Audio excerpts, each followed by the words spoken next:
The podcast you are about to listen to is one of the many podcasts that is part of the College Huddle, the largest fan-led college sports podcast community on the internet. Fan-made, fan-driven, and fan-fueled. The College Huddle.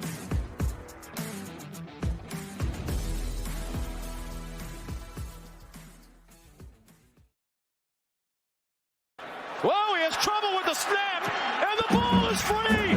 Okay, next question. I'm a horse football coach right now. You know, it got shoved up, shoved it up. It got shoved, right? What's up, Spartans fans? Welcome to episode 35 of the Spartan Savants podcast.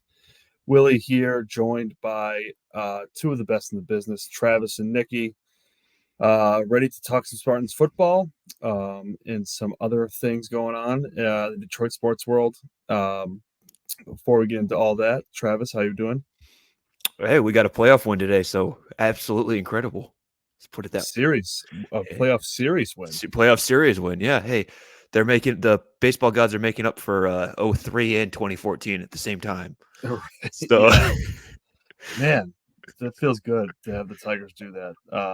That's been exciting. Talk a little bit about that. Nikki, how are you doing? You know, can't complain. I can complain about the loss on Saturday, but besides that, I'm doing pretty good, pretty well. Again, we had a sick Lions Monday night game. Even K9 looks good in a loss for him, but just an absolute classic Lions game. I mean, perfect game off, and then we get two playoff wins, a playoff series from the Tigers. I mean, what a week. Yeah, no kidding. I mean, outside of Michigan State not holding up their end against Ohio State, it's been a great week for Detroit sports. I mean, the Lions offense in general was fantastic on Sunday. And the Tigers, I mean, they just keep rolling. It's hard to really wrap my mind around what the Tigers are doing. Yeah. I don't think anyone can really explain it, to be honest with you. Out of nowhere. I tweeted on one of my accounts that I was at the game right before they sold everybody at the deadline, and it was just like, hey, we need a new owner and we need new everything. It's just ship everything out and let's give up. And now we're here. Yeah. Crazy. It's crazy. On to Cleveland now. And who knows? That'll be a tough test for them. But the reason why we're here, obviously, is Michigan State Spartans. Their football season will continue this week against Oregon. Friday night in Oregon, Eugene, at Autzen Stadium. We'll get into that preview, obviously. Nick and Travis did a great job recapping the Ohio State game. You can go back and listen to that episode. But before we get to Oregon, I thought I'd just kind of give my thoughts on the Ohio State game, and Nikki and Travis chime in with any additional thoughts they may have. I thought, I kind of echo what everyone else is saying. It's hard to say that there were some bright spots in a 38-7 loss, but it didn't feel like the normal Michigan State-Ohio State game. It felt like we were a couple plays away, really, from that being a totally different game. Obviously, you guys touched on the face mask that was missed. The turnovers and shooting ourselves in the foot just absolutely killed us. Dropping the interception in the end zone. The refs, just a terribly officiated game from start to finish. It really was. There was some stuff I was very pleased about. I thought the Spartans fought hard, but the mistakes and shooting ourselves in the foot, I think, really did us in terms of that being a much closer game. But I think the direction and the trend and the attitude of the team is in the right direction. We've lost two straight, one to a team that truly is probably much better than we are. And they hung around. I mean, that game, first quarter and a half, the Spartans were right there. I mean, if they didn't make mistakes, it could have very easily been a one-score or tie game going into halftime, I thought. But, I know you guys already kind of talked about it, but anything else that you've kind of thought about in the last few days that you wanted to go back on, or any new thoughts that you didn't touch on during the episode? I guess I think it maybe was just a great practice for some of the younger guys. Like, you get to play against the best. Like, this week will be a little easier. A very tiny amount. I hope so. I hope so. Just a little bit. Maybe we get 10 points this week. Yeah. Maybe we get a 7-6 Red Box Bowl kind of win. You never know. You never know. Some weird things can happen on Friday night. Well, I guess so. Yeah. Yeah. You never know. That Miami Virginia Tech game was maybe a good indicator. But before we get started on the Oregon preview, I do have one thing I forgot to mention that I really is bothering me. What the hell is up with some of these schedules? Like, how are we playing all these hard teams in a row? And Indiana doesn't play like a ranked team until like November. Yeah, they play Ohio State and Michigan back to back, but with a bye week in between. And those are the only 2 ranked teams they have on their schedule. Like Rutgers doesn't play anyone. Like, shocker. What the hell? Yeah. Like, it's absurd. Honestly, like I get like this is the first year of the new Big Ten, and ideally it's going to be cyclical. Like the Spartans will eventually have a year like this, or like Indiana and Rutgers. But like you look at our schedule last year, and it was like the same thing. Like we just kept playing really good teams, and like that's part of being in a good conference. Like that's just that's going to happen. But like when you look at some of these schedules, like you said, Rutgers, Indiana, Nebraska, it's like they don't have to play anybody. Yeah. Like, why doesn't Nebraska have to go to Oregon on a Friday night and after they played Ohio State? Like, why do we have to deal with this? You know, it's like it sucks. But there's 2 years in a row we got slapped with a hard schedule. Yeah, a lot of it has to do with how those programs get set up and the recruiting and all that. Like you never, like Indiana came out of nowhere. You didn't think Indiana was going to be a team fighting for anything at this point this year. You didn't think Illinois was going to be anything worth talking about right now, and here they are, still hanging. I don't even remember what's going on with the poll, but they're hanging around at least. Yeah. I mean, there's no reprieve. I mean, we were looking at the schedule, and I think we knew Rutgers would be a tough game for us, but like now it's just like Illinois, Indiana, all those games are now just like, oh, those are against really good teams. But who knows? Maybe their schedules have been so easy that they're kind of smoke and mirrors right now. But maybe I like to think so. Yeah, I mean, Indiana's just beating the crap out of people. I mean, UCLA doesn't look like a very good team. That's one of the teams that Indiana beat the shit out of. So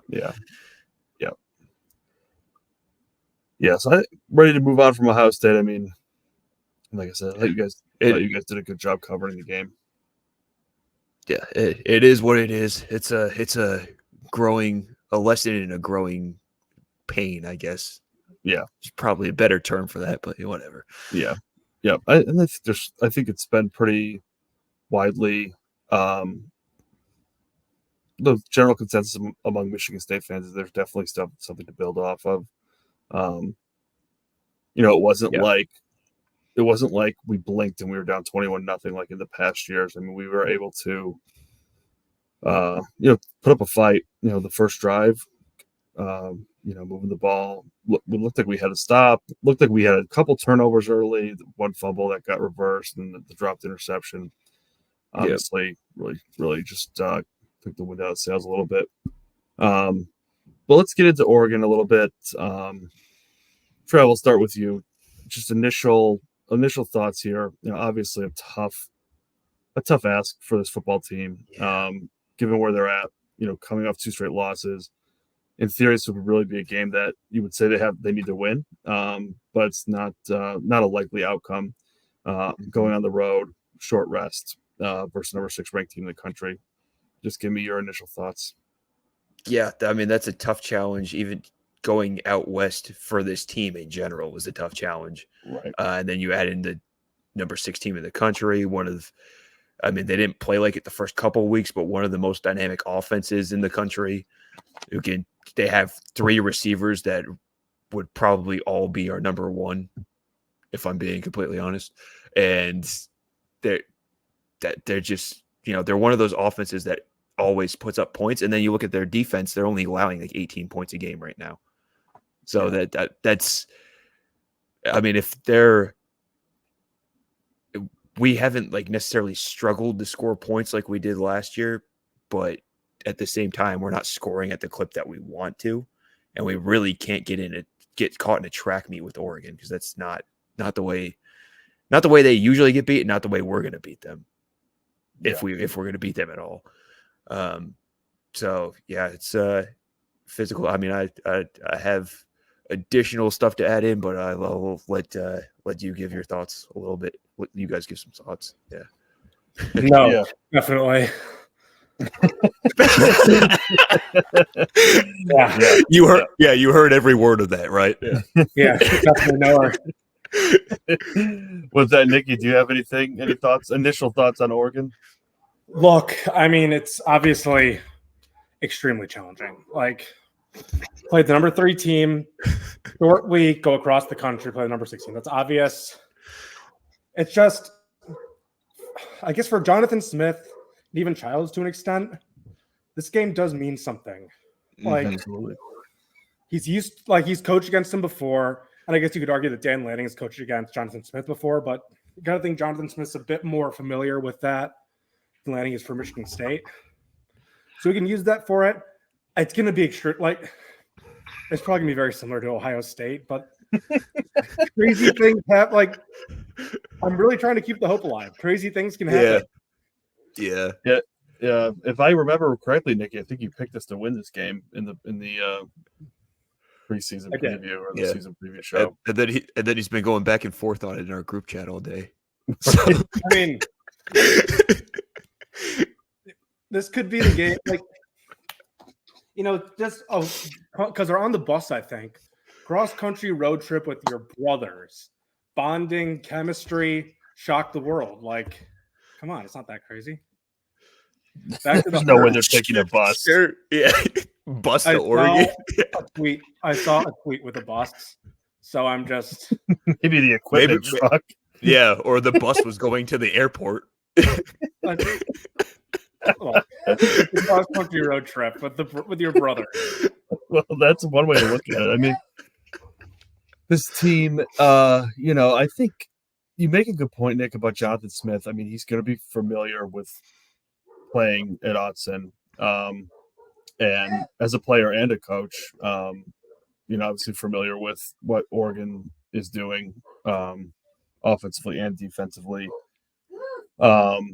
Just looking at the stats, Travis, you mentioned the receivers. I mean, they have, 3 receivers, 2 of which are already over 200 yards receiving. The next one's 177, then 162. And Dylan Gabriel's already thrown for over 1,000 yards. Yeah. Well, and that's the scary thing. He's like not even top 10 in passing yards. Yeah, it's wild. And he's only thrown 1 interception. Yeah, I was going to say, it's not turning the ball over. He's completing 81% of his passes.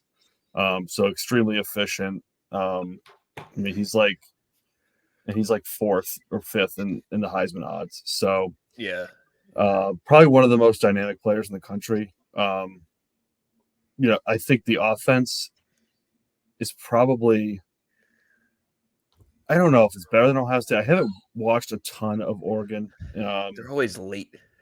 Yeah. But you look at it from just a QB perspective. I think Dylan Gabriel is going to be much harder to defend than Will Howard. And the weapons that they have at his disposal is probably very similar, if not better, than what Ohio State has. It's just go ahead. I would say it's better at receiver and not as good at running back. Right. Probably a good way. I would agree with you there. That's probably worse for us. Yeah. That's a good point, because we've proven we can stop the run for the most part. Obviously their defense, like you said, Trev, giving up around 18 points a game. We know that their defensive line, very fresh. They can circle a lot of guys in and out. We know that from Derek Harmon. Oh, he can get his plays off. 40 snap Derek. That's what we'll call him. We should keep like a live snap counter on him right now or this Okay, week. that'd be funny. There we go. I like that. One thing we should do, one thing that should be noted though, is that Oregon does have some injuries on the offensive line. So this could be a big test for our D line. See if we can stack up against their backups. That sounds depressing, but like, I mean, that's something. Like that'll hopefully can keep them one dimensional if we can stop the run, make it only on Dylan Gabriel. I do think Dylan Gabriel probably can beat us with his arm, but well, he can beat us with his legs too. Yeah. But punch him in the mouth. They've also only forced 5 turnovers, so let's not add too much to that. Yeah, that would be helpful.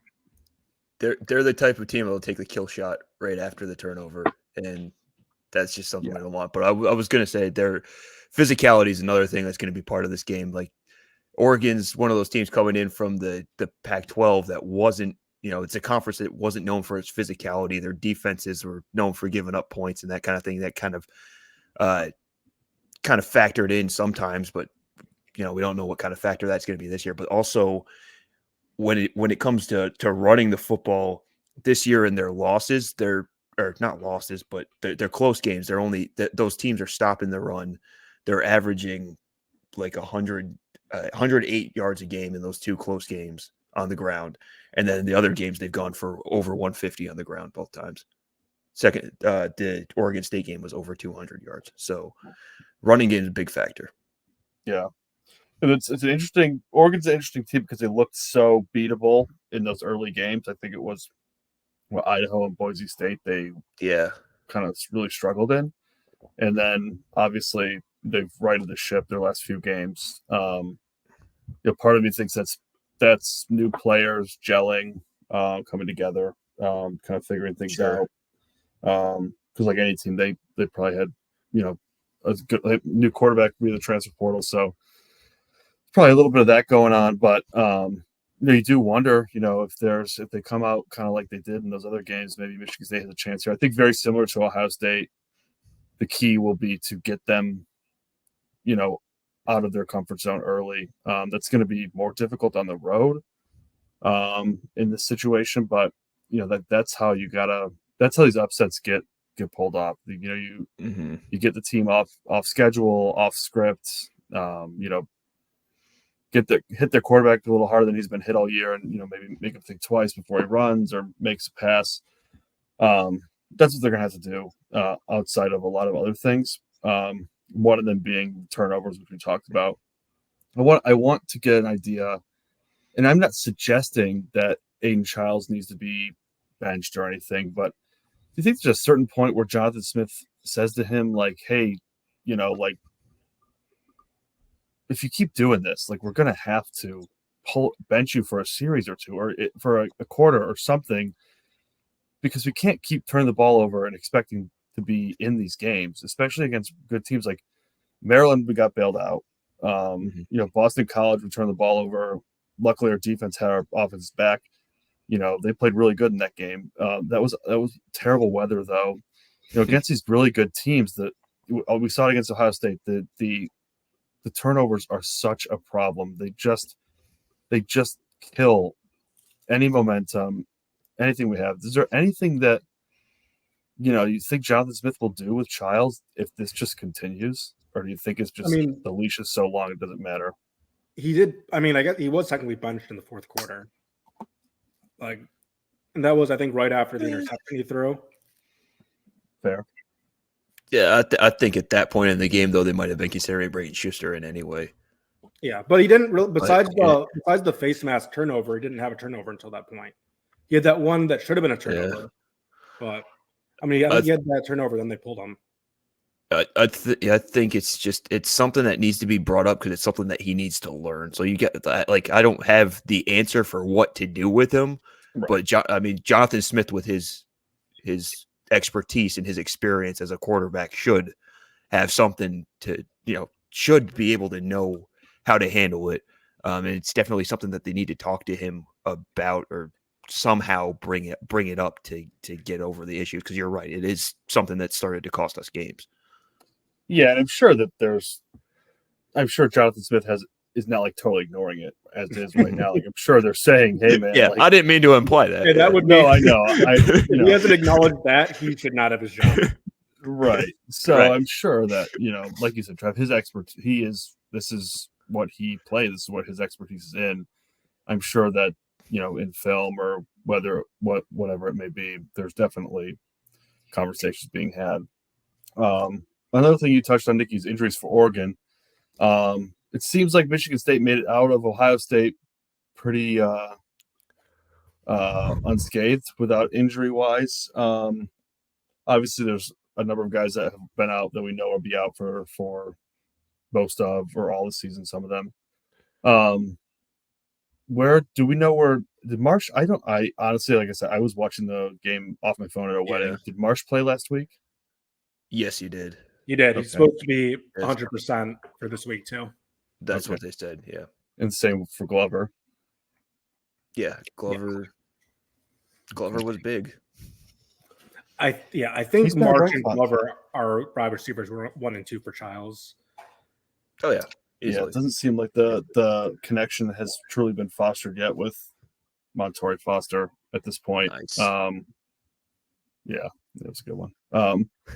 But nice to see that we're coming in healthier than we have in a little bit. But big game. Like Nick, I think you made a good point. It's a big game for the D line. Joe Rossi too. Hopefully, he can draw up some ways to get Gabriel uncomfortable because you're talking about a guy that's already thrown for 1,100, almost 1,200 yards, and is completing 81% of the passes. Who can also run?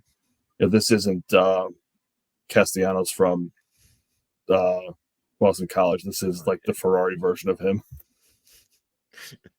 There's a Ferrari version of that guy. Holy shit! Yeah. This guy can pass. He can pass too. Yeah, and run. He's got the rocket launchers added in there. Yeah. He's a serious player. So I guess, what needs to happen for Michigan State to win this game? Trav, we'll start with you. Complete chaos. No, they need to. They need, like I was saying, they need to be physical. They need to be able to run the football and control the game pace because we don't want to get in a track meet with Oregon. And the way that teams keep things close with Oregon is to control the game flow. Get a few turnovers obviously would help out. And then just, avoid sound.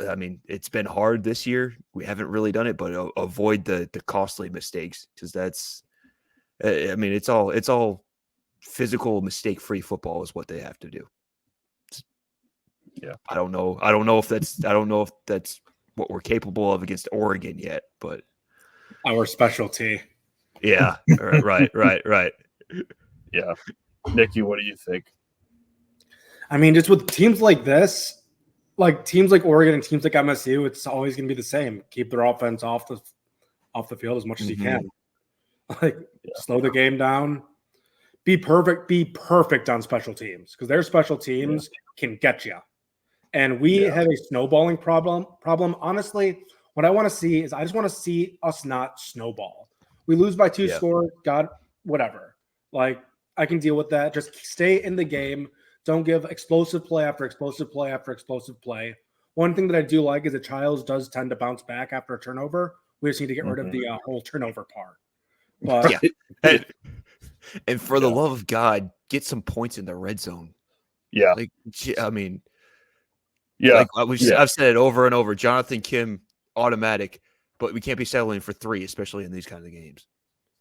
Yeah. And I want to circle back to the red zone point in a second, so keep that in your back pocket. I think you guys both made great points, and I touched on it earlier. You have to get them out of their comfort zone early to win this game. Obviously getting ahead in the game, making them play from behind, something that they haven't really had to do in a little bit.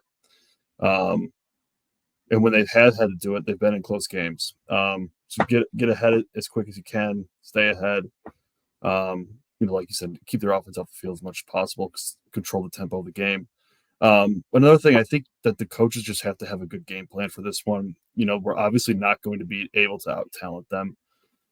It's not a situation where probably in any aspect, whether it's just offense in general, defense in general, are we better than them? Probably not. Maybe a position or two, we would probably have a slight edge, but probably not many, if any. So the game plan has to be sound, and the players have to execute that.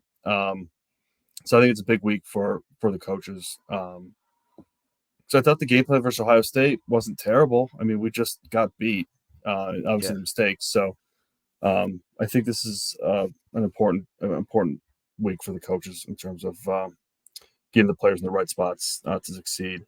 But back to that red zone point, and I think you guys might have touched on this a little bit in your recap of the Ohio State game. I was totally for Jonathan Smith going for it on 4th and 1. And I get all the points of get points on the board, keep the momentum. But I totally agree with him when he's saying field goals are not going to win that game. I mean, you look at it, we lost by 31 points. Field goals are not going to win that game. And I like a coach that, tells his team, like, on 4th and 1, we're going to be aggressive. So they know it's coming. They're not surprised, or it's not like an out of sequence thing for them to be going for it on 4th and 1. That's something I hope to see for the rest of the season. But it sounded like maybe you guys thought we should kick the field goal there. Nick thought that. I thought exactly what you were saying. Yeah. I totally see where you guys are coming from that, but this is a team that's offense is struggling. We tend to not convert in the red zone. So I feel like for a confidence thing, especially against a team like Ohio State or Oregon, you hold them to a field goal, you answer with a field goal. Like it's like a boxing match, a sparring match. You do that. So your offense is like, all right, we can move, we can score. Because it's 4-1, it's so close that like you lose that and suddenly they're thinking, shit, they're really strong. Like, that's totally not good for vibes. Moving the ball like that, not getting points. Like, I think just kind of gets that, like, all right, held you to a field goal. We got a field goal. We're going to stop you. We're going to score. Boom, boom, boom. Like, But I totally see where you're coming from. Like, going for it goes to your point on the snowball effect. Like, oh, shoot, we didn't get the 4th down. Then the snowball starts going the other way. Then they score. And then let's say they get – then the snowball starts to really – like you said, go the wrong direction quickly, especially with this team. So I see both sides there. I think I would have done the same thing, but I think it's one of those things. If they got it, he's a genius. If they don't, there's always going to be people questioning it. So I think for me, it just comes down to wanting to grab momentum early and punch him in the mouth, like we were talking about what you need to do. And that's why I was totally fine with it, especially when it's that early in the game. Just would have liked to see maybe a better play call. And I think this goes to, if he would have got it, genius play call. If they didn't get it, then everyone's going to question it. I feel like we've kind of struggled on 4th and short this year. Childs, I think it was a QB sneak, right? That they didn't. Yes. I don't love. It's not a play that we've run very well. Childs gets he just gets stood up straight up. Like, you got to get low. The low man wins in those It's those also situations. not surprising anybody. Yeah. Right. Exactly. That's it too. We also have a 270-pound freshman in that play, playing against like one of the best defensive players in the country. I can't believe he didn't. He went over. Like that's just a team. That's like to me, that's just an obvious like, wow, we are so much weaker than them. Fuck. Right. Like they score something. It's a 2-possession game, and it's like with teams like Ohio State, you're thinking, I might be screwed. Right. Well, I just think I don't know. For me, you got to, especially with games like that, it's a long game. Keep the possessions as close as possible. But you know what? I'm not a football coach. Jonathan Smith is, so that's why he gets paid the big bucks. Yeah, and I like to stay consistent. Like, I was just thinking, if we get in that situation, like let's say first or second drive early in the game, let's just say even 3rd or 4th drive, 1 or 2 score game, 4th and 1 on the road. I think maybe you take the field goal. I mean, I like to stay consistent. Like, if you're going to do it, do it. But like, that's one I probably would just take the points, especially with a 1-score game. But it's all situational too. I don't know. Yeah. The environment could be a big factor. Sometimes. going for it at home gets the fans all into it and everything, and Yeah. going for it on the road and not getting it just completely turns The opposite. everything around. Yeah. And I look, saw if they he were does something this week and he does it, I'll be the first one to say, hands up. hopefully we won't get into too many of those situations, but I saw a video of like someone standing outside the practice facility. Obviously there's big walls you can't see in, but they were pumping in crowd noise. And you could hear it from Shaw Lane or whatever that road is that the practice fields are on. So they're definitely preparing for that. The Autzen Zoo is not kind to road teams. Yeah, and then you add in how we are out west. Yeah, it's not great. There is that aspect. I still have the Washington game from a couple of years back in my mind. Arizona State. Arizona State. I mean, it's been like 60 some years, man. It's that's tough. Not a fun streak. Tall order. Yeah. No. How is that possible? Like, we got to get it sometime. Well, it doesn't count the Rose Bowl games. I was gonna say, yeah. It's only regular season road games.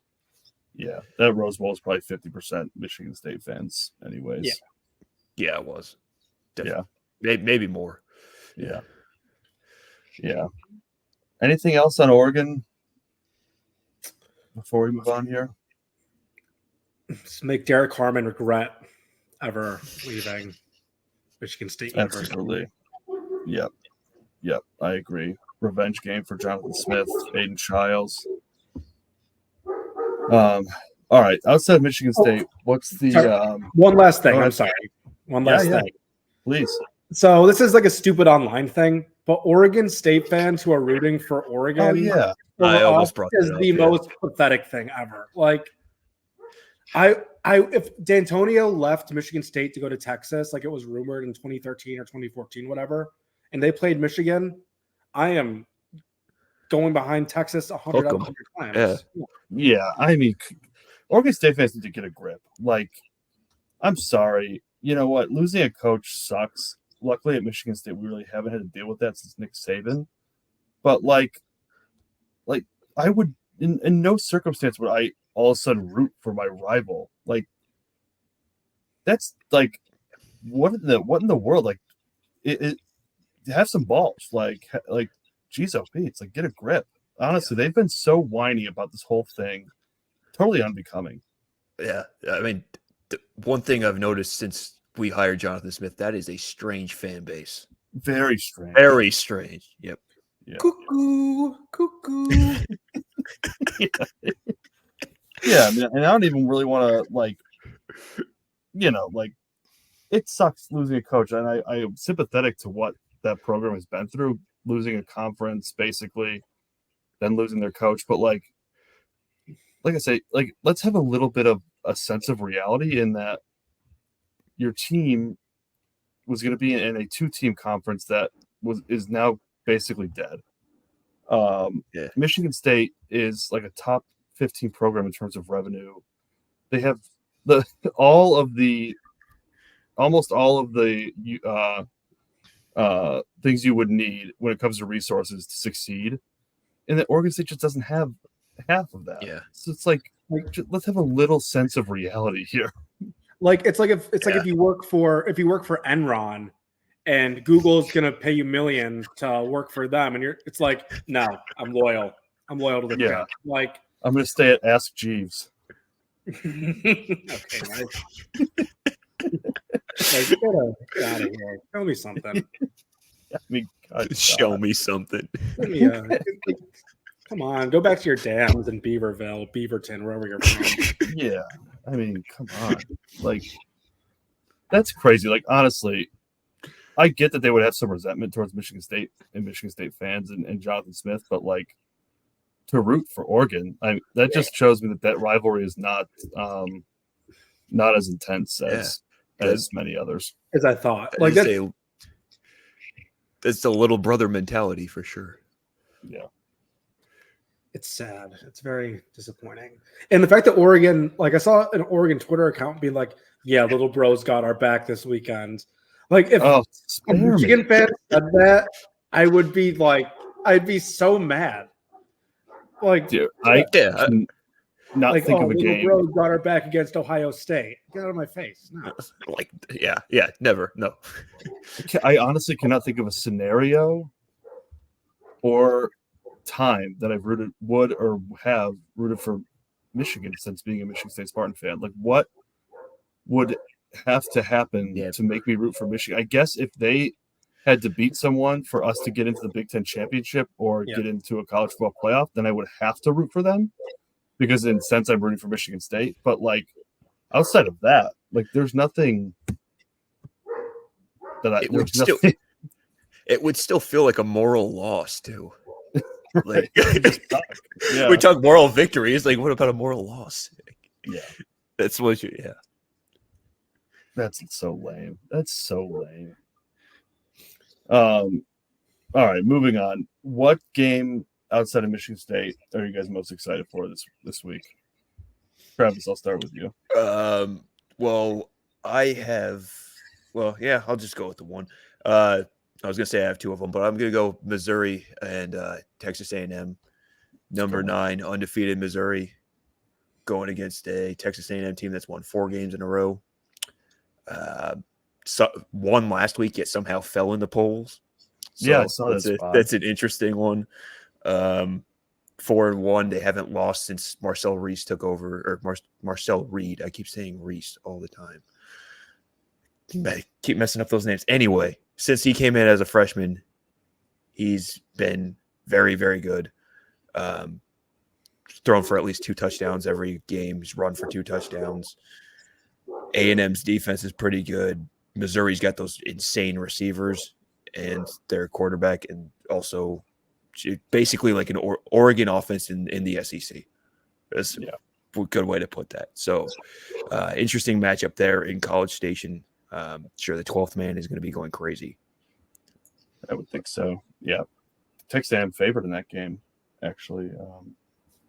That makes sense. 2.5. Yep. Yeah. Nikki, what do you got? So I'm doing a little recon for us. I would say my game of the week would be Iowa at Ohio State. Defense, really tough defense we're going to play. If Ohio State struggles against Iowa, that's really going to bother me because then I'm going to be very nervous for the Iowa game. So I would really like to just see Ohio State beat the crap out of them. Yeah, same here. I agree with that. Let's see. I think obviously that Texas A&M game is a good one. I'm trying to think here. I got my eye on Rutgers at Nebraska. Rutgers, obviously, a team that we'll be playing later on. Both teams coming in. I think Rutgers is undefeated. Nebraska has 1 loss. I think this will be a good test for Rutgers. Maybe the only time they really do get tested this season. On the road, that'll be a tough one for them. That's really it. Travis, you had another one, honorable mention? Yeah, yes. Since nobody else mentioned it, I will. The SMU at Louisville game. I was going to SMU. Was on my list. SMU. That one loss that they have to BYU no longer looks as bad as it was because BYU is now winning the Big 12 and ranked 17.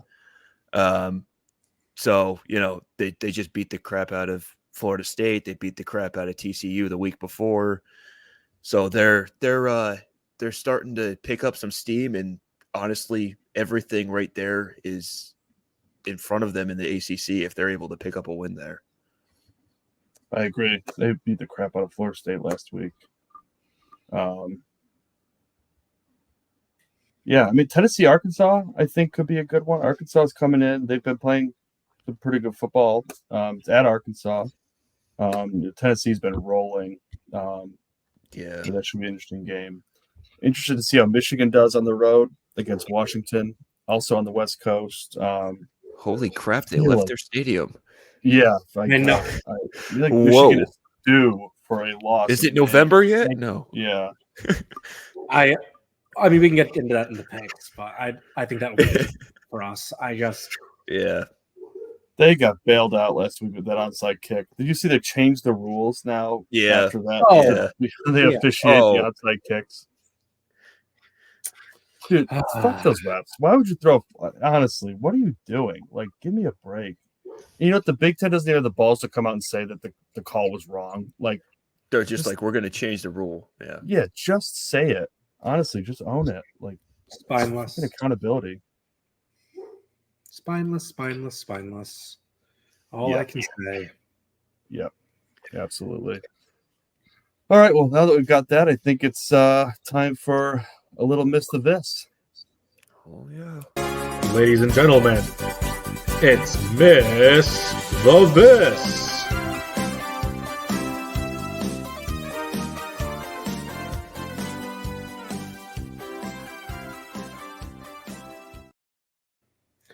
All right. So for Miss the Vis today, I got 10 trivia questions. How much do you know Michigan State football history from Spartan's Wire? So this might be really easy, but it might be a little tricky. It is multiple choice, so I'm going to start by just asking the question and seeing if you can answer it. But if you need the choices, I'll give them to you. Okay. So number 1, who is the winningest coach in Michigan State football history? Oh, that would be Mark D'Antonio. Correct. Who is Michigan State's career leader in passing yards? All right, I'm going to need the choices for that one. Connor Cook, Kirk Cousins, Brian Hoyer, or Jeff Smoker? Man, I'm going to get this wrong. My impulse was Cook, so I'm going to go there, but that's probably wrong. That's right. Okay. Of course, he's the GOAT. I'm wearing his jersey. I just figured those other guys might have had to do a little more than he had to. Last Spartan QB to beat Oregon. Good omen. Yeah. Who is Michigan State's career leader in rushing yards?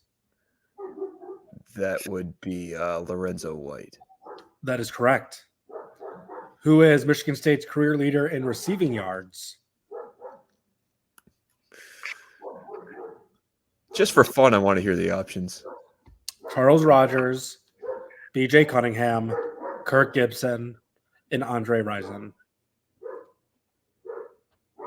I feel like the wild card's the answer here. BJ. That's right.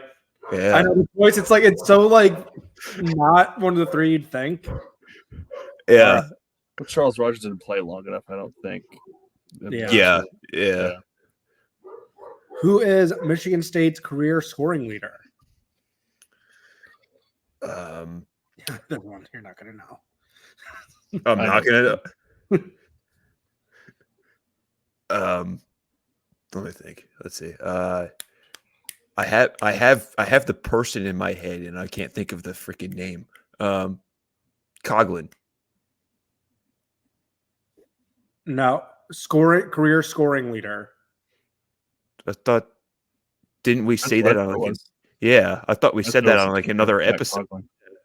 No, it's Brett Swenson. I thought we said that he broke the record. Okay, whatever. This also came out in 2020. This also came out in 2021. Okay, well, then hey, we might want to look that up in the official. Yeah, well, I'll look. Wait, get that down there. I could swear he broke that when he was. Yeah, he could very well have. Who is Michigan State's career leader in tackles?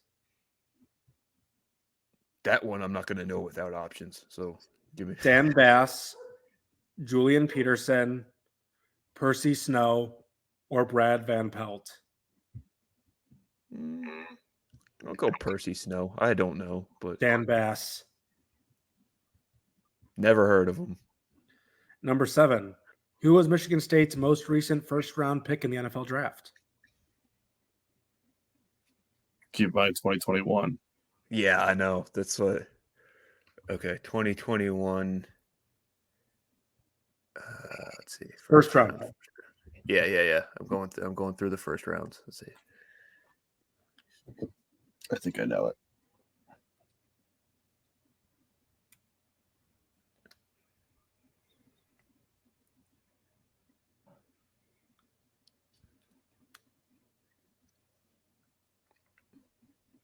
Wait, there's options, right? Yeah. Yeah. Okay. Give me a couple. I think I know it, but I'm just gonna make sure. Yeah. Jack Conklin, Darquez Denard, Malik McDowell, or Trey Waynes. Okay. So it's Conklin. That is correct. Yeah. Yeah. That's who I was going with anyway. But yes. Just This to one- confirm, Matt Coughlin is the leading points Okay. scorer. So 382. you've gotten only one wrong so far. There are 3 left. Oh, This yeah. one is out of date, but I know the right answer. Which bowl did the Spartans win most recently? Are we talking? Are we talking about the answer they gave or the right answer? No, now? the right answer. The right answer now. Okay. That would have been the Peach Bowl. That is correct. Yes. How many times have the Spartans won the Rose Bowl? Ooh. I don't know that off the top of my head, so give me the option. 1, 2, 4, or 7? 4? That is correct. Whew. Total guess. All right, no options for the last one. Fair Oh enough. yeah, this one's honestly no. This last one options would be too easy.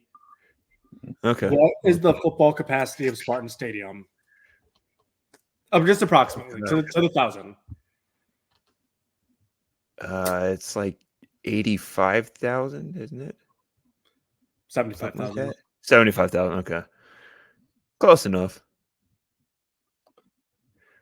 Close enough. Is that it, Nikki? Stadium capacity is a random. That would be all. Yeah. It's actually 75,005. Oh, You don't get an extra 5. Oh yeah. I knew Huh? it was something. I knew it was somewhere between 70 and 85. Yeah, I So, would have guessed 83. yeah. Okay, time for the picks. Let's do it. Cue the music.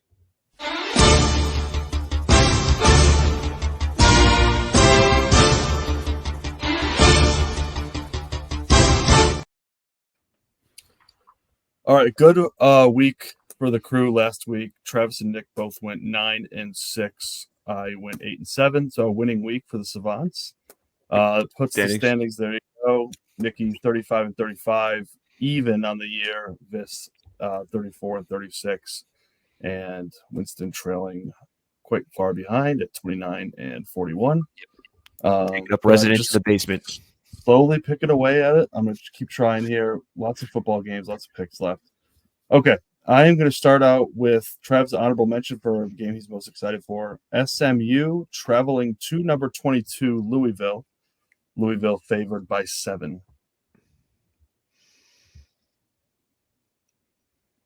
Yeah, I'm gonna go SMU. Shocker. But yeah. You know what? I'm going to go Louisville. All right with the Mustangs. I like the way they're playing lately. Okay. Game Nikki mentioned Iowa traveling to Columbus to take on the third-ranked Buckeyes. Buckeyes are 20.5-point favorites. I kind of want to say Iowa's defense keeps that close, but I feel like they can't put up enough points still to keep that close enough under the thing. So I'm going to go Ohio State. I'm going to go Iowa, and it's going to really bother me. I'm going to go with Ohio State. They just look good, and I don't think Iowa can keep up. They look good. Yeah. All right. 15th ranked Clemson hanging around. 14.5-point favorites as they travel to Tallahassee to take on the struggling Florida State Seminoles. Florida State will be without starting quarterback DJU.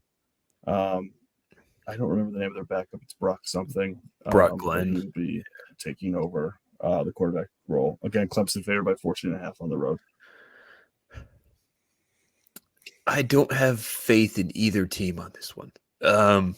So I guess I'll just take a shot with Clemson. You know, maybe Florida State's kind of owed a cover. They're at home. It's a good way to look at it. You know, the world champs do a lot. Yeah, that's true. I have been picking Florida State all year, and they have burned me every time. I'm going to go with Clemson. Maybe this will help Florida State cover with the way I've been picking games. All right, traveling to the SEC here. The fourth-ranked Tennessee Volunteers are heading to Arkansas to take on the Razorbacks. Tennessee coming in 13.5-point favorites. After what I saw from Arkansas last week, I'm going Tennessee. I'm also going Tennessee. Oops. Okay, I will maybe try and catch a game here. I will go with Arkansas. Okay. Our favorite rival, the number 10 ranked Michigan Wolverines, will travel to Washington to take on the Huskies. Washington's favored by 2.5. Nikki said we're going to be disappointed by this game. I, however, have a policy that will not allow me to take Michigan. So, Washington. I'm going to go Michigan. I'm going to go with Washington. Similar policy to Trav, but I also think Washington gets the job done. I think Michigan is just squeaking by in these games, and I think on the road they'll be tested. They'll actually have to throw the ball, and I think they'll come up a bit short in this one. All right. UCLA traveling to Happy Valley to take on the Penn State Nittany Lions, who are ranked 7th in the country, coming off a nice win against Illinois. Penn State's favored by 28 in this one.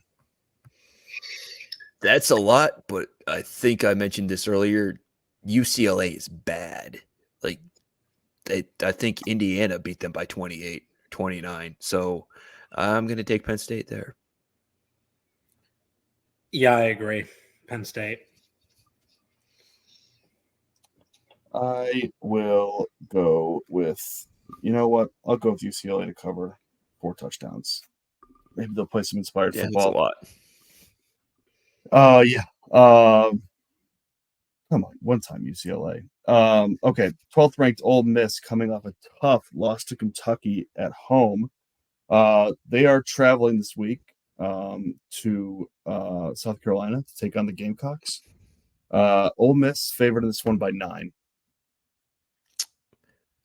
I think Ole Miss is going to be driven by what happened to them last week, but South Carolina is a tough place to play, so I'll take South Carolina on the points.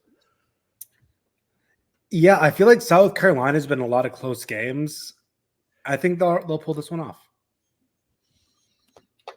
Yeah, this is a tough one. I think Ole Miss, I feel like, always has a stinker in the year. I think they're going to come out pretty pissed off. I'm going to go with Ole Miss here. Okay, undefeated Pitt, 4-0. Heads to Chapel Hill to take on the University of North Carolina Tar Heels, who are 3-1, I think. Pitt favored in this one by 3 on the road. Man, I hate this one. I'm going to go North Carolina just because I feel like Pitt's due for a loss. I don't trust anyone that lost to Minnesota, so I'm going to go Pitt. They also lost to James Madison. They beat Minnesota. Yeah. But still, yeah, they lost to James Madison. Bad though. I'm gonna go with Pitt as well. I do think they are due for a loss, but I think they'll get it done this week. All right, team that we've touched on quite a bit. 23rd ranked Indiana Hoosiers are traveling to Northwestern to play in the temporary stadium.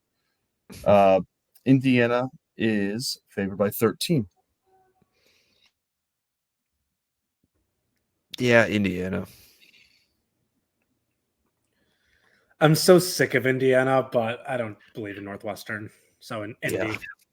Yeah, I'm with you both. I'm going with Indiana. They've been rolling teams. I kind of want them to be undefeated going into us because that'd be nice. I kind of want to just I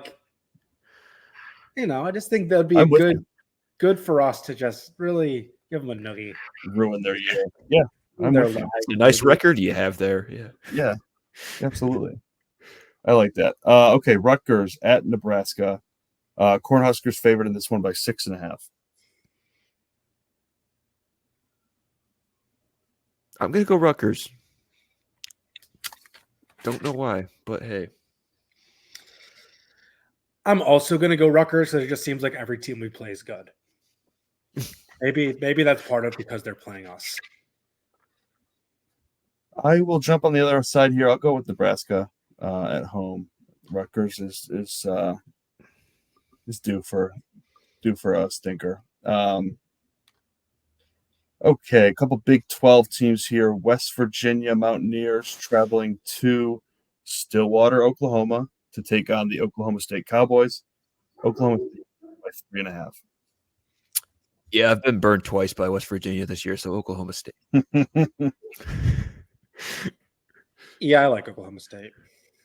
I've picked a lot with this. I too have been burned by West Virginia one too many times, and I'm going to go with the Cowboys. Although I feel like they've burned me too. All right, USC, 11th ranked USC, traveling to Minnesota. So they're a West Coast team traveling to the Midwest.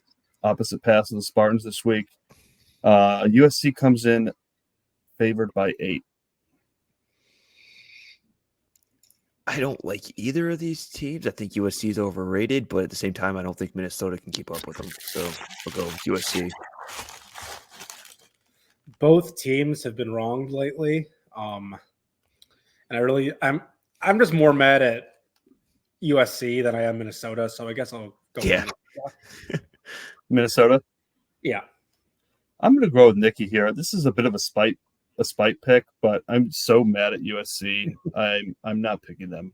To win by one Rightful. touchdown. Yeah. I honestly don't know if I'll ever. It's going to be a while before I pick them in something. Yeah, they're hard to forgive right now. But they're such a better team than Minnesota. But I'm just not. That's will where go I am. pick I them up. don't want to pick them, but I feel like I have to. Yeah. All right. Before we get to Michigan State here, game of the week. Number 9 Missouri travels to number 25 Texas A&M. Trav, you touched on this one a little bit earlier. Texas A&M favored by 2.5. Yeah, I can see them winning that, but I think Missouri has a little too much. I'm going to take Missouri. I'm going to go Missouri as well. You like the drink. I do. I'm a drinkman. It is. You are a drinkman. I'll go with Texas A&M here. They've been playing good football over the past few weeks. I'll ride with them at home. Okay, that brings us obviously to the granddaddy of them all, the Michigan State Spartans, traveling to the 6th ranked Oregon Ducks traveling to take on the 6th ranked Oregon Ducks at Autzen Stadium Friday night under the lights. The 6th ranked Ducks coming in as 24-point favorites, just like Ohio State. Michigan State, a big underdog yet again. We'll start. Travis, give me your pick and the score. 7-6 Spartans. No. Damn, that No, for real. I will go Oregon 38, MSU 20. I was actually going to do 7-6 Spartans, but I will. Man, we got to cover this week. I'll go 21. I'll go 31-20 Spartans. Or Oregon. Okay. Spartans to cover, Oregon to win. Yeah. All right. I think Oregon's going to get into the 30s. I'll go 34-17. Oregon over the Spartans, but Spartans to cover. Got to cover this week. We got to cover. One time, yeah. Just keep it close. Honestly, keep me interested. Friday night, give me something to hope for until the end. It's the least you can do. We have the bye week. Yeah. Imagine how sweet 4-2 would feel. Oh my gosh. Mm-hmm. What a miracle 4-2 would feel like. On the other end, 3-3 would feel so shitty. Yeah, which is probably what it's. I've already got accepted 3-3, but the reality of it is gonna really Yeah. like. And the I'm actual visual of it too. Yeah. Like I guess it's gonna be nice not waking up on Sunday like with that loss aftertaste because we're waking up with it on Saturday. Unless, True. Unless the crazy True. happens, but like, yeah. Man, I would really maybe Aiden puts it together this week. This is the week. Maybe. Hopefully. No Lions this week. A much needed bye a little Next early. game But is next Lions game is the Lions and Cowboys. that's right. Is that in Dallas? Yeah, It is. You gotta go to Dallas again? Yep. Yeah, I know, right? Yep, we've talked about this on the show. Yeah. Oh, yeah. What the hell? The Lions are always coming down here. Cowboys you guys- never go to Detroit. Will you guys be in attendance? To be determined. For I me. don't know. think so. Yeah. But I don't know. I kind of want to take the truck out to Jerry World and maybe tailgate. Like Oh, I like that. Yeah. Nikki. I Lions like that. blue, maybe get a Lions flag. Just I want to be there. I don't know if I will. It's yeah. This one of Cowboys those tickets can't be cheap. Oh, I really don't like having the What? first buy. I do like that Yeah. idea of tailgating though, Nikki. Yeah. I do. It's go out Yeah, there we're- and You're just go talking to about a Texas little live earlier. too. Yeah. The bye week. It's not the Lions could use I mean, honestly, every NFL team probably could use a bye week at this point. The Lions are especially banged up, but like they have so many weeks to play in a row without a bye now. Like Yeah, you're gonna be playing like 13 to 14 weeks, week 6 through 17 with no break. Yeah. The NFL really said, "Oh, you're good now. Here, take this." Yeah, and all of a sudden, like Minnesota looks good, and like Fucking Sam Darnold. Minnesota what the hell? is concerning me a little bit. They're Yeah, like a same. thing. This wasn't supposed to happen. Bears are not looking great. Packer, we're going to win the division still, but we're the best. Yeah, I think so. Us and the Chiefs are the two best teams in football in the world. Oh. Yeah, Chiefs without Rashee Rice and Pacheco, they're hurting for some offense there. I think well, they'll be okay. They still got think Xavier they'll Worthy. Yeah. But the Lions, their schedule, they didn't make it easy on us this year. At first, I was like, when it first came, I was like, oh, this is pretty manageable. But it's not looking as easy as crazy the schedule they make you play when you're not horrible. Yeah, right. Wait, can we get those again? I kind of liked those. Yeah, no kidding. I mean, it's about MSU's horrible, and we get just why did we get Washington the 2 years they happened to be good? Like, Yeah, right. what the Right. hell? They were won 2 games 3 years ago. One won to the national championship last year, almost went to the year before, and now they're just bad again. Yeah. Throw us a bone. seriously. Boston College, give us your red bandana night. We should have won that game, but I can go on all day with this. Yeah, you and me both. But the Lions will play 4 playoff teams in their first 5 games. Rams, Bucks, 3 playoff teams. Yeah. Cowboys. Seattle was 1 game out last year. Or something. And they were 3-0 or 4-0. So they're really good. Yeah, they were 3-0 going into Monday night. Yeah. Yeah. Well, we will have to wait a week to deal with the Lions, but big one in Eugene this week. Obviously, hoping for the best. But that'll do it for Spartan Savants. Obviously, find us on Twitter, Instagram. Give us a follow. Anywhere you get your podcasts, YouTube. Do not be shy about hitting that subscribe button. We will much appreciated. Leave comments, feedback, anything you want. We are happy to take it.